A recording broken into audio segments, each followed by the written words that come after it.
माँ जी, पकौड़े तो सच में लाजवाब है। क्या कहा था मैंने, राधा के हाथ का जवाब नहीं है।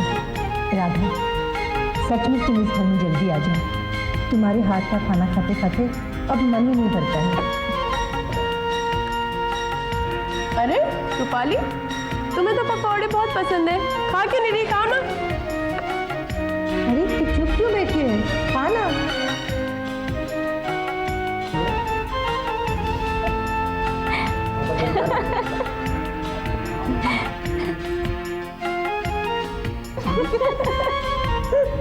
आप लोग इस तरह हंस क्यों रहे हैं और ये खा क्यों नहीं रही? कुछ नहीं। अब बताओ भी क्या बात है?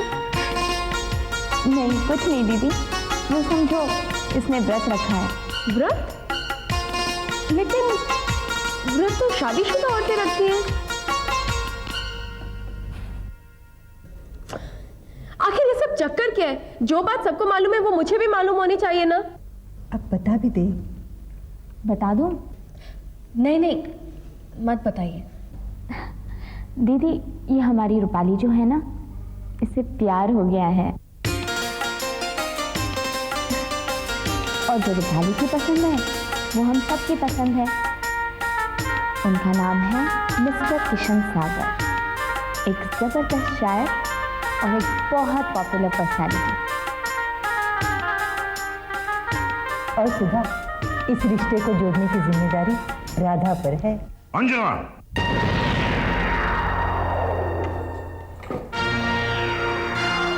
अच्छा,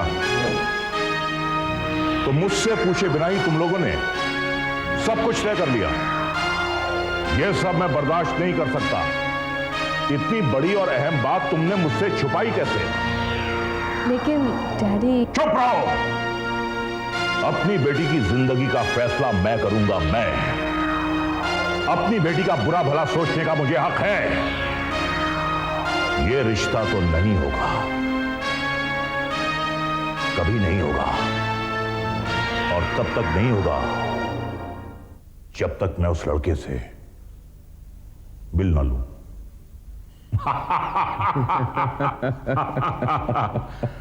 मैं उस लड़के से जल्द मिलना चाहूंगा। ये तो वाकई खुशी की बात है, लेकिन ये गलत बात है कि आप सब लोगों ने अकेले ही मिलकर के खिचड़ी पका ली। अब जल्दी से उस लड़के से मिलवा दीजिए बाबा को, ताकि बाबा कन्यादान कर दें और अपनी जिम्मेदारी से फ्री हो जाए। सब मिलवा रहे हैं उस लड़के से।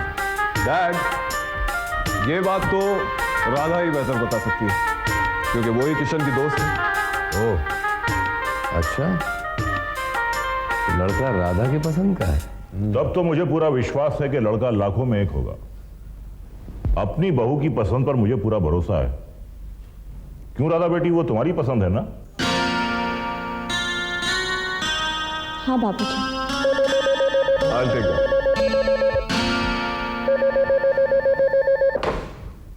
Hello, Ravi commissioner here. Sir, Ravi, Pasha Jung का एक खास आदमी इकबाल हमारे हाथ लगा है। तुम फौरन मेरे पास आ जाओ। क्या पाशा जंग का आदमी? मैं अभी पहुंच रहा हूं।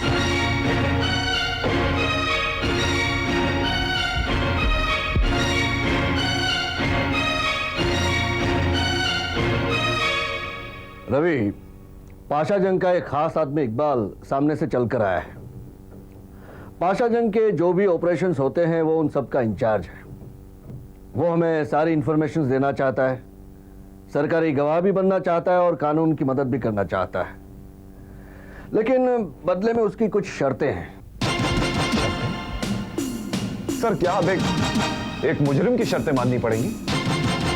देखो रवि, पाशा जंग जैसे खतरनाक मुजरिम को पकड़ने के लिए अगर इकबाल की कुछ शर्तें हमें माननी भी पड़ी तो मैं नहीं समझता इसमें कोई हर्ज है। कुछ शर्तों के बदले अगर एक बड़ा गिरोह पकड़ा जा सकता है तो इसमें बुरा क्या है? ठीक है सर, जैसा आप ठीक समझे।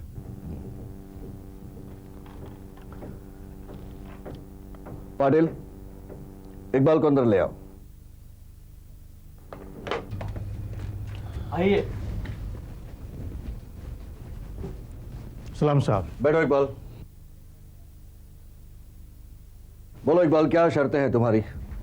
हुजूर, मैं पाशा जंग के बारे में सब कुछ बताने को तैयार हूँ, बशर्ते कि पुलिस रजिस्टर में जो मेरे नाम के रिकॉर्ड हैं उसे खारिज कर दिया जाए, मेरे सारे गुनाहों को माफ कर दिया जाए और एक बाइज्जत शहरी की तरह मुझे हिंदुस्तान से बाहर जाने की इजाज़त है और पाशा जंग का जो भी माल पकड़ा जाए उसका 10% कमीशन मेरे नाम से स्विस बैंक में जमा कर और मेरे पूरे परिवार वालों को सुरक्षा प्रदान की जाए, साथ में मुझे पुलिस प्रोटेक्शन। उसके बदले में मैं पाशा जंग का सारा कच्चा चिट्ठा इस देश के कानून को तुम समझते क्या हो? मुजरिम के हाथों का खिलौना या तुम जैसे घिसे हुए गुनाहगारों के सौदे का बाजार? क्या समझते हो तुम? देखिए साहब, मैंने अपनी सारी शर्तें बेखौफ आपको बता दी। अब ये मानना या ना मानना आपकी मर्जी है। आप चाहें तो मुझे गिरफ्तार भी कर सकते हैं, लेकिन फायदा कुछ नहीं होगा, मैं जमानत पे छुट जाऊंगा। और हाँ रवि साहब, अगर आप पाशा जंग की असलियत जान लेंगे ना तो आपकी रूह कांप उठेगी, आपके पैरों के तले जमीन खिसक जाएगी। एक मैं हूं जो पाशा जंग को बेनकाब कर सकता हूं। अच्छा इकबाल, ठीक है, तुम जाओ, हम सोचकर जवाब देंगे। बाबा, मैंने उस हरामजादे का पता लगा लिया है जो पुलिस में हम सब के खिलाफ बोलना चाहता है, पुलिस का सरकारी गवाह बनना चाहता है। कौन है वो? इकबाल। इकबाल? उसने पुलिस के सामने कुछ बता? अभी तक तो कुछ नहीं बाबा, लेकिन उसने पुलिस वालों के सामने आपके खिलाफ मुंह खोलने के लिए कुछ शर्तें रखी। पुलिस वाले उसकी शर्तें मानने के लिए तैयार नहीं है। हाँ, कमिश्नर ने कुछ सोचकर बताने का वक्त मांगा है। हाँ, इसका मतलब यह हुआ कि पुलिस वाले इकबाल की शर्त मान सकते हैं। हो सकता है बाबा, लेकिन उसके मुंह खोलने से पहले उसे इस दुनिया से उठना होगा बाबा, और यह काम सिर्फ मुन्ना कर सकता है। मुन्ना? वो इस काम के लिए राजी होगा? क्यों नहीं होगा बाबा? उसकी मां हमारे कब्जे में है और अपनी मां की खातिर तो उसे हमारा काम करना ही होगा। बाबा, यह काम कोई और भी कर सकता था, लेकिन इकबाल इस वक्त पुलिस के कब्जे में है और पुलिस के घेरे में उसे मारना किसी ऐसे वैसे के बस की बात नहीं है। सोचा तो तुमने बिल्कुल ठीक है। वजह से काय को बुलाया मेरे को? मुन्ना, एक फोन करना है।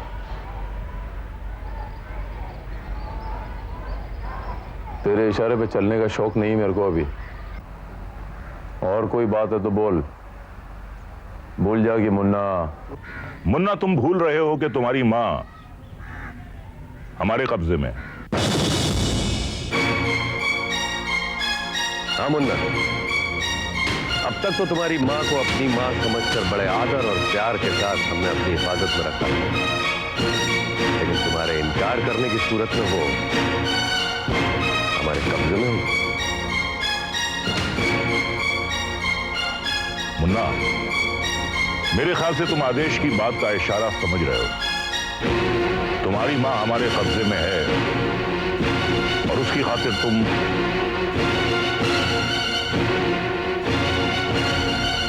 अच्छा, मैं अपनी मां से मिलना चाहता हूं।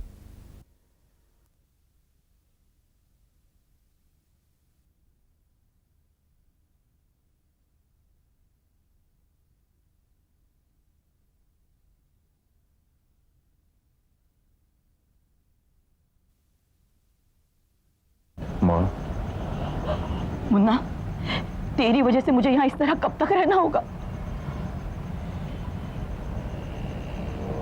मां, तुझे यहां से बाहर लेके जाने में थोड़ा खतरा है। पुलिस वाला पकड़ेगा, परेशान करेगा। मुझे नहीं अच्छा लगता मां तू यहां इस तरह रहे, लेकिन मुझे लगता है तेरी खातिर मुझे एक और खून करना पड़ेगा।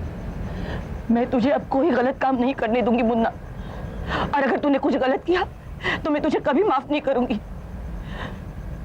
आज तक तूने अनजाने में जो कुछ भी किया हो, लेकिन अब अगर तूने कुछ गलत किया तो मैं, तेरी माँ, तुझे अपना दूध कभी नहीं बख्शूंगी। अपनी चिता को आग देने का अधिकार तुझे कभी नहीं दूंगी, अपनी अर्थी को कांदा देने का भी नहीं। माँ, अगर ये शराब है तो ये शराब मुझे मंजूर है, लेकिन ये शराब तेरी जिंदगी से बढ़ के नहीं है माँ।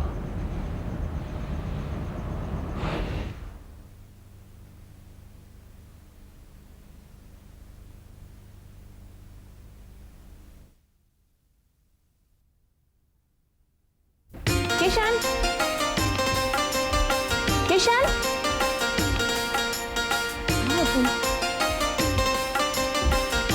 किशन, हेलो किशन। परेशान लग रहे हैं, क्या बात है? कोई खास बात नहीं राधा, लेकिन आप ये बताइए कि आपकी तशरीफ आवरी कैसे हुई? मेरा मतलब है यहाँ आना कैसे हुआ? क्यों, मैं बिना किसी वजह यहाँ पे नहीं आ सकती? ओफो, ये तेवर। आ सकती हैं, पहले की बात और थी, लेकिन अब किशन, रूपाली के डैडी, यानी आपके होने वाले ससुर जी, अब वो मुझसे मिलना चाहते हैं, यही कहना चाहती हैं ना आप? ऐसी कुछ बात है। राधा, मैं रूपाली के बारे में तुम्हें सब कुछ बता चुका हूँ, तो क्यों परेशान कर रही हैं आप मुझे? मैं तुम्हारे मुंह से और कुछ नहीं सुनना चाहती सिवाय इस बात के कि तुम उनके घर कब चल रहे हो। देखो, सीधे सीधे मान जाओ, वरना मुझे मेरा ब्रह्मास्त्र चलाना पड़ेगा, कहना पड़ेगा मेरे खातिर। ये गलत बात है राधा, तुम बचपन की दोस्ती के बिल्कुल नाजायज फायदा उठा रही हो, जैसे दोस्ती ना हुई कोई दादागिरी हो गई। अच्छा ठीक है, तुम्हारी इस खामोशी का मतलब मैं अच्छी तरह समझता हूँ। अपना चेहरा देखो, शीशे में मुरझा गया होगा, और ये मोटे मोटे आंसू मत निकाल देना। ठीक है बॉस, मैं आपके साथ चलने के लिए तैयार हूँ। आप बताइए कब जाना? कल 8 बजे। थैंक यू किशन, तुम बहुत अच्छे हैं।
पधारिए, वेलकम। आप किशन, यह है सुधा, रूपाली की बड़ी बहन। नमस्ते, आइए।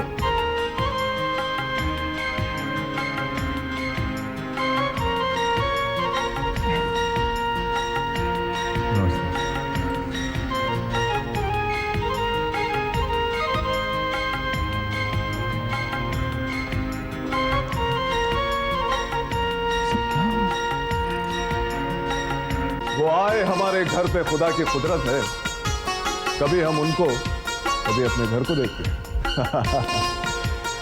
खुशामदीद सागर साहब। ठीक है रोजा, ये अमृत की तरह एक अजीम व शान शरबत है। गुलाब, केसर, बादाम, पिस्ता, न जाने क्या क्या मिला हुआ है इसमें।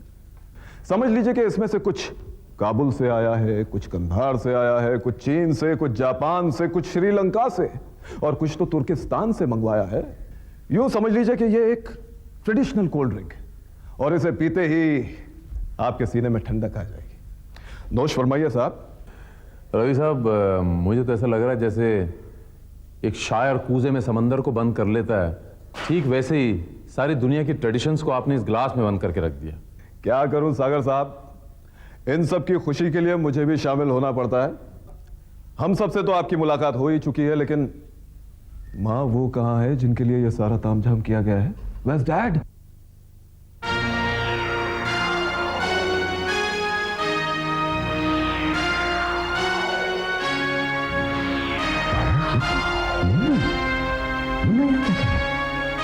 ये मुन्ना नहीं उसका हम शक्ल।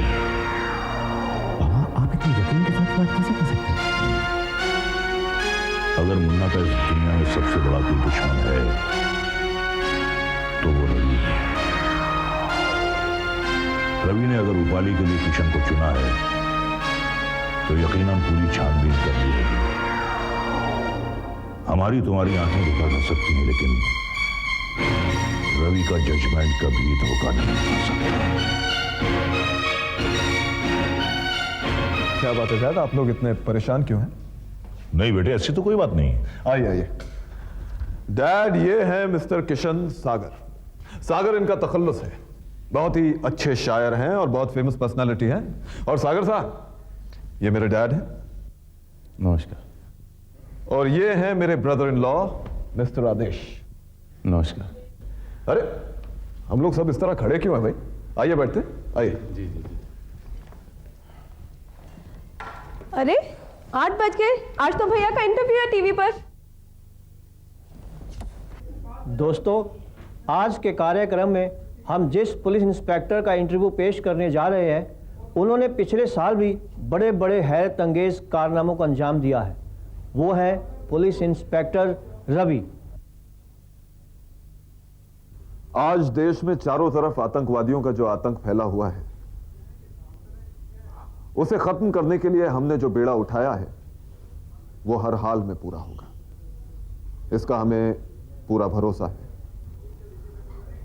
और इस साल खास तौर से जिस गिरोह को नेस्त नाबूद करने का मैंने बीड़ा उठाया है वो है पाशा जंग और उसका गिरोह। पाशा जंग जिसने हमारे डिपार्टमेंट को एक लंबे अरसे से लोहे के चने चबवाए। लेकिन मेरा आप लोगों से दावा है कि बहुत जल्द कानून के हाथ पाशा जंग के गिरेबान तक पहुंचा।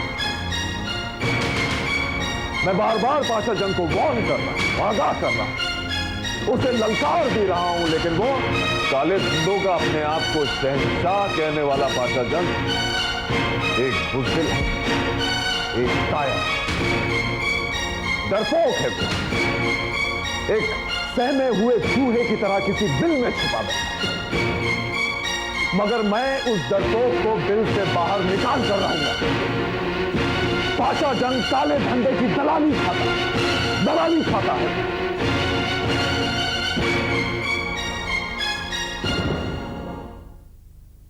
आपने टीवी क्यों ऑफ कर दिया? और क्या करता, घर में मेहमान आए हुए हैं, हमको उनसे बात करनी चाहिए या ये फिजूल की बातें सुननी चाहिए? भैया इतना बड़ा चैलेंज दे रहे हैं और उससे आप फिजूल की बात कह रहे हैं। और क्या रवि, तुम्हें बुरा जरूर लगेगा, लेकिन तुम पुलिस वाले नेताओं की तरह भाषण बहुत दे लेते हो, ये कर देंगे वो कर देंगे, लेकिन कर कुछ नहीं पाते। सांप के निकल जाने के बाद लकीरें पीटते रह जाते हैं। मैं सब तुम्हारे बहनोई की हैसियत से नहीं कह रहा हूं, बल्कि एक आम आदमी की हैसियत से। बात चुभने वाली जरूर है, लेकिन अभी थोड़े दिन पहले तुमने पाशा जंग के खिलाफ ऐसी कुछ बातें कही थी, लेकिन उसके बाद क्या हुआ? तुमने या तुम्हारे डिपार्टमेंट ने क्या किया? सिवाय टेलीविजन पर एक लंबा चौड़ा भाषण दे डाला, और कुछ नहीं। हाँ आदेश,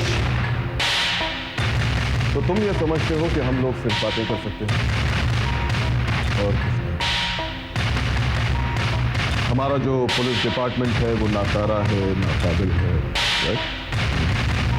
फिलहाल सच तो यही है। बात तो तब है जब तुम अपने चैलेंज को साबित करके दिखाओ, एक पुलिस वाले की हैसियत से नहीं, बल्कि इसे अपनी जाती जिम्मेदारी समझो और निभाओ, तब बात।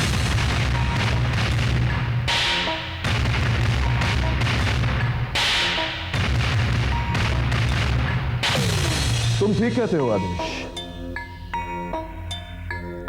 आज तुम्हारी इन बातों ने मेरे आत्मसम्मान को चैन। मेरे अहम को ललकारा है। और मैं ये कसम खा के कहता हूं कि जब तक मैं पाशा जंग को मिटा नहीं दूंगा, अपनी जिंदगी से हर खुशी को दूर रखूंगा। राधा, आदेश, ये राधा है ना? ये मेरी जान है, मेरी जिंदगी है। लेकिन पाशा जंग को मिटाए बिना मैं अपनी जान को अपनी जान नहीं बनाऊंगा। जब तक पाशा जंग के घर वाले उसकी चिता को आग नहीं दे देते, मैं अपनी शादी का हवन को नहीं चलने दूंगा, कभी नहीं चलने दूंगा।